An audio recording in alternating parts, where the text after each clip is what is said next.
This is the first face-to-face confrontation between top-level diplomats from Russia and Georgia since the bloody conflict started a month ago. On the left, Russia's ambassador to the European Union, Vladimir Shizov. And on the right, Georgian Minister Temuri Yakubashvili.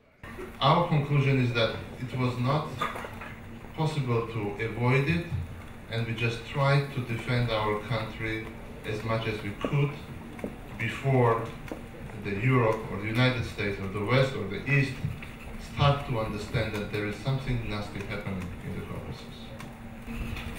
The use of force was minimal in the circumstances, and it allowed to save lives of people in South Ossetia and in Abkhazia. In this war zone, no bombs and bullets, but words and different views on the events that took place. Georgia argues that Russia has been preparing its move into South Ossetia for years already. For instance, by issuing Russian passports to the people here. These are real passports. Don't think that these are fake passports. Here you have personalities. The only difference is that these people have no idea that they're Russian citizens. It's not true. For some of the EU countries that joined the Union only in 2004, the events in Georgia have woken up ghosts from the past. The holidays from history have ended. This verbal fight takes place in Brussels, only a few hours before the leaders of the 27 EU member states start their emergency summit. The French presidency of the European Union seeks to balance the sensitivities and to unite the EU member states on two questions. What can Europe do to help Georgia? And what should be the consequences for Europe's relations with Russia?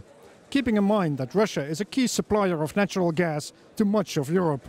La meilleure réponse à ceux qui me disent qu'on est trop dépendant du pétrole et du gaz russe, c'est de faire un effort en matière d'économie d'énergie, c'est diversifier les sources d'énergie qui ne sont pas simplement des diversifications géographiques, mais c'est aussi l'énergie renouvelable et nucléaire, et enfin de ne pas laisser tomber la question institutionnelle, le problème irlandais, parce que la crise montre que l'Europe a besoin d'institutions fortes et stables.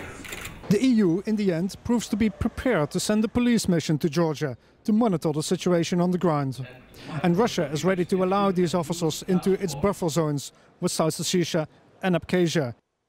When it comes to relations with Russia, European diplomats said the Union agrees on what it calls a close observation of mutual relations.